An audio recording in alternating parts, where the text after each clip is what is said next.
체지방은 줄이고 근육은 늘리며 적정 체중을 유지하는 것이 중요한 것을 모르는 사람은 아마 없을 겁니다. 하지만 왜 그럴까? 우리는 이 당연한 상식을 지키는 것이 너무나 어렵습니다. 그래서 오늘은 적정 체중을 유지하고 근육을 늘리는 것이 왜 중요한지 살펴보고 요즘 떠오르는 건강 키워드인 혈당 관리가 스마트한 체중 조절에 왜 필요한지 함께 알아보겠습니다. 첫 번째, 적정 체중의 중요성입니다.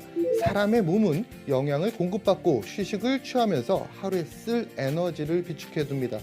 그런데 요즘 시대 너무 바쁘죠. 특히 20대, 30대의 경우 체력이 좋기 때문에 아침부터 저녁까지 일하면서 에너지를 다 썼는데도 욕심을 더 내서 오버페이스로 일을 하거나 친구를 만나 늦게까지 일정을 보내는 등의 다양한 일을 하고 있습니다.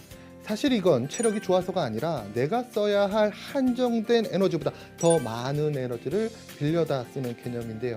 자, 근데 사실 20대, 30대는 살이 찌면 또 금방 체중을 감량할 수 있습니다. 며칠 굶거나 하면서 쉽게 조절하는 경우가 많은데요. 이렇게 섭취량을 줄이면서 체중 조절을 할 경우 살은 금방 빠질 수 있겠지만 우리 몸이 최적의 조건에서 안정화된 상태, 즉 항상성은 잃게 됩니다. 젊었을 때 제대로 된 기반을 닦아두지 않았기 때문에 나이가 들면서 우리 신체에 문제가 생기기 시작하겠죠. 그래서 20대, 30대는 무조건 섭취량을 줄이는 체중 조절보다는 규칙적인 생활과 운동, 그리고 좋은 영양을 일관적으로 균형 있게 꾸준히 공급하면서 적정 체중을 유지하시기를 추천드립니다. 다음, 중년분들은 근력 운동이 중요합니다. 나이가 들수록 호르몬의 변화가 많아지고 근육량이 감소하게 되면서 당연히 대사량이 하락하고 체지방이 축적되기도 하는데요. 기초 대사량이 줄어들면 자연스럽게 식사량이 줄어들고 그럼 몸에 중요한 근육도 더 줄어들고 이런 악순환이 반복되게 됩니다. 더 문제는 70대 이후가 되면 소화 흡수량도 줄어든다는 것이겠죠.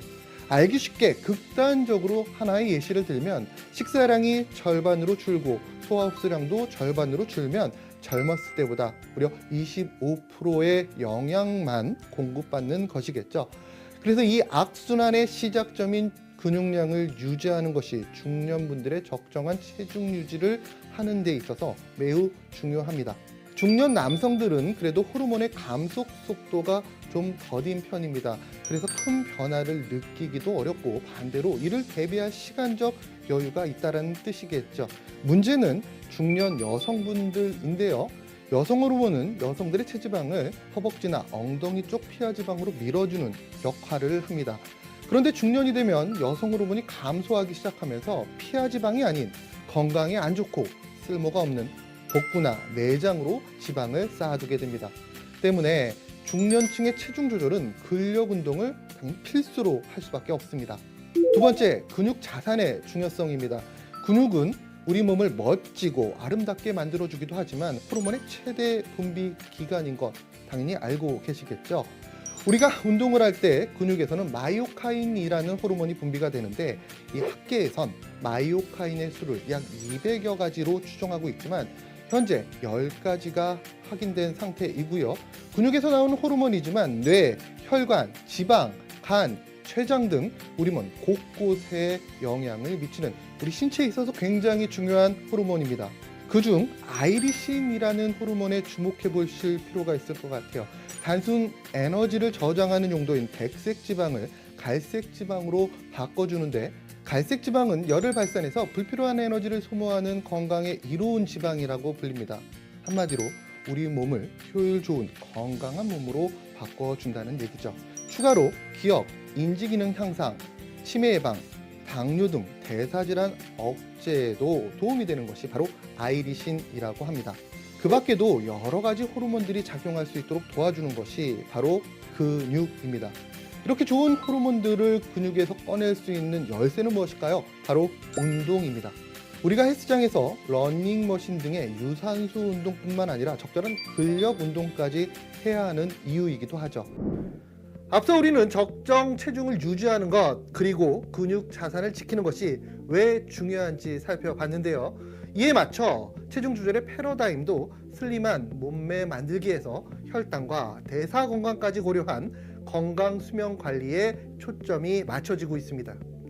그런데 이를 더 안정적으로 유지하기 위해서는 한 가지를 더 함께 봐야 하는데요. 바로 혈당 관리입니다. 같은 식사를 해도 혈당이 급격하게 오르는 혈당 스파이크가 발생하면 가짜 식욕이 생기고 폭식으로 이어지고 결국 요요까지 반복됩니다.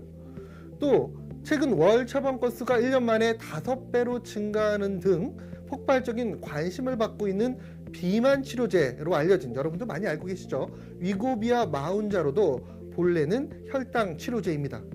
그래서 요즘은 다이어트를 혈당과의 전쟁이라고 부르기도 합니다.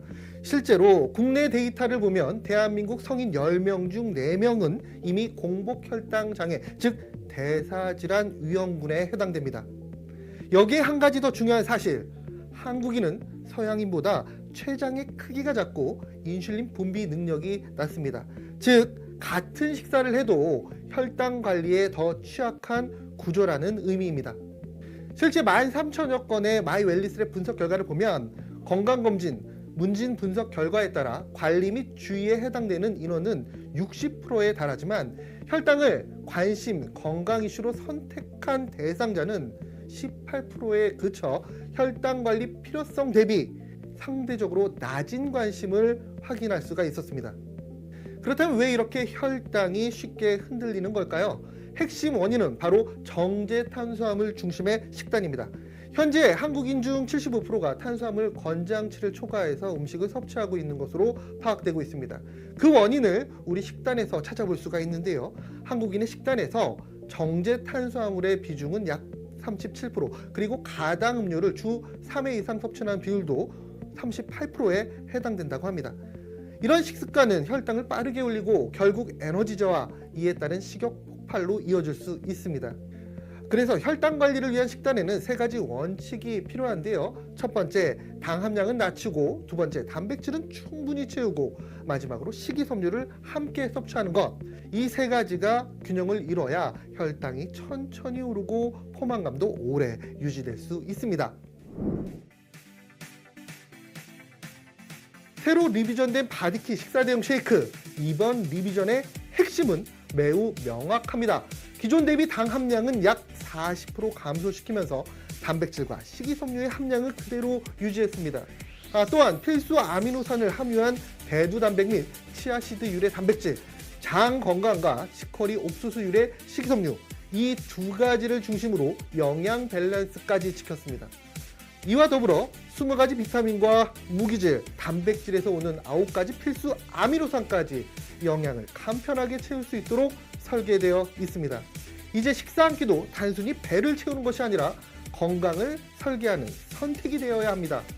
건강한 체중 조절의 시작, 새로워진 바디키 식사 대용 쉐이크와 함께 하시기 바랍니다. 감사합니다.